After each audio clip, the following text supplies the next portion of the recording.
The women behind NASA's Human Computer Program not only aided with the calculations needed to put a man in space, but also overcame extreme conflicts to do so, such as racial inequality, gender inequality, and prejudice, in the midst of America's most turbulent times. Katherine Johnson, Dorothy Vaughan, and Mary Jackson. These three women lived and worked in America's most turbulent times. World War I, World War II, the Great Depression, flight, John F. Kennedy, Jim Crow laws, civil rights, women's rights, the Cold War, the space race, and a man on the moon. These powerful women experienced and participated in these historical events.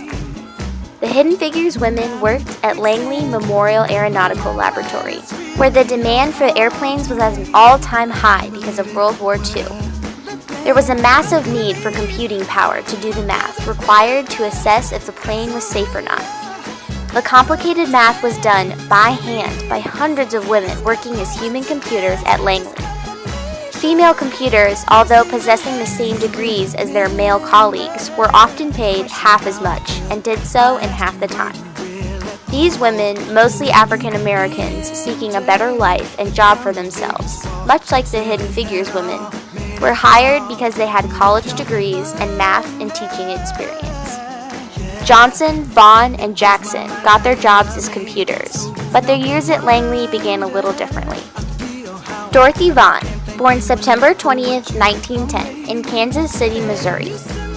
Dorothy and her family moved to Morgantown, West Virginia, where she graduated high school in 1925, and 4 years later graduated college with a Bachelor's of Science in Mathematics. Because of Teddy Roosevelt's Executive Order 8802, which banned discrimination based on race, religion, or ethnicity in the employment of workers, she took a job at Langley in 1943. Even though the executive order was in place, Vaughan was assigned to work at Langley's segregated West Area Computing, where she was among the first group of black women to be employed as mathematicians. In 1949, she became NACA's first black supervisor, where she frequently collaborated with her white supervisors and led the group of female computers. She often put herself in danger by speaking up for her fellow female employees who deserved a promotion or a raise. In 1958, when NACA changed to the National Aeronautics and Space Administration, or NASA, she was working hard and became an expert in Fortran programming and coding. She took part in the Scout Launch Vehicle program that shot America's first satellites into space. She also worked closely with her friends Katherine Johnson and Mary Jackson on the John Glenn launch. In 1971, after all her hard work, she retired, and later in 2008, Vaughan passed away. Mary Jackson was born April 9, 1921, in Hampton, Virginia. She loved science from an early age and dedicated her life to improving the lives of other people around her. She graduated in 1937 from George P. Phoenix Training School with high honors and later earned her Bachelor's of Science in Mathematics and Physical Science from Hampton Institute. After many career changes, she arrived at Langley in 1951 and worked under Dorothy Vaughan as one of the computers in the segregated West Computing area. She was offered a position as an aeronautical engineer under Kazimierz Zanecki in the supersonic pressure tunnel, testing rockets for space travel. Zanecki saw her potential and he trained her to become an engineer. In 1958, when NACA changed to NASA, Jackson became NASA's first black female engineer. That same year, she co-authored her first report. In 1978, she switched positions to be NASA's Human Resources Administrator to help women like her advance their careers until her retirement in 1985. Jackson helped her community and was honored by numerous organizations for her service. In 2018, it was announced that Jackson Elementary in Salt Lake City would be renamed in her honor. Katherine Johnson was born August 26, 1918, in White Sulphur Springs, West Carolina. As a young child, her mind revolved around counting. Anything mathematical came easily to her. Her intense curiosity and brilliance skipped her ahead in school, and she finished 8th grade by age 10.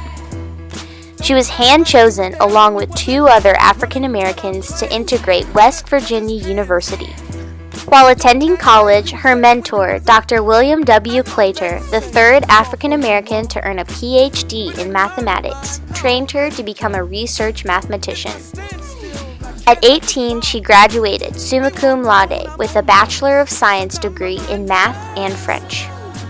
Because of her degrees, she was able to become a math teacher, the highest level of jobs for an African American at that time. In 1952, Dorothy Vaughan told her that NACA was hiring African American women to work as human computers. She was later hired as a computer in 1953, where she quickly astonished her superiors, not only with her skillful calculations, but also with her curiosity and assertiveness. After only 2 weeks at NACA, she had talked her way into a promotion and special responsibilities. However, every day she had to work with prejudiced and racist people. Every day, she had to walk a half a mile across campus to use the segregated black bathroom in the West Computing Wing. Johnson hardly allowed this to stop her, though. The 1957 launch of the Russian satellite Sputnik hurled America into the space race. Because of Johnson's skill with math, plotting the course for Alan Shepard's 1961 flight rested on her. Johnson said, "The early trajectory was a parabola, and it was easy to predict where it would be at any point. You tell me when you want it and where you want it to land, and I'll do it backwards and tell you when to take off." Her work on Project Mercury earned her the opportunity to work on John Glenn's orbital mission. However, the math needed for the orbital mission was not yet known. The previous flights were just launches involving parabolic equations and suborbital spaceflight. Many mathematicians, including Johnson, had to essentially invent orbital mechanics to launch Glenn into a successful orbit. A worldwide network of computers with linking stations and IBM computers at multiple locations were brought in to do the orbital equations. However, John Glenn didn't trust the computers and said, "Get the girl. If she says they're good, then I'm ready to go." Johnson's equation matched the computers exactly, and the mission was a success. Johnson retired in 1986 after 33 years at Langley. She authored and co-authored over 26 research reports, and in 2015, at the age of 97, Barack Obama awarded her the highest civilian honor, the Presidential Medal of Freedom. These 3 incredible women experienced many conflicts in their lives. They lived during a time in which women and African Americans were just beginning to earn basic rights. They witnessed the legal segregation of blacks and whites, African Americans protesting and being beaten in the streets. They also not only experienced firsthand the prejudice and racism, but spoke up and fought back against it. When the doors closed for the Hidden Figures women, or their opportunities stopped, they simply helped others gain the rights they deserved.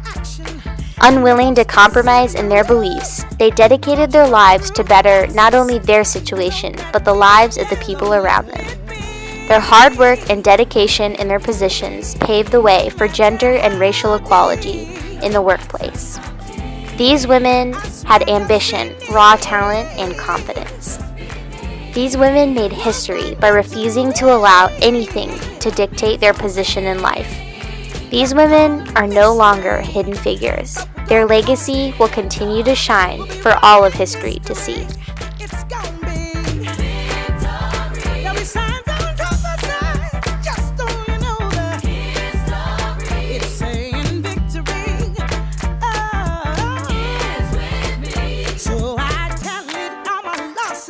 And I turned them into lessons, and what seemed to be less, I turned them into blessings. See, I'm not trying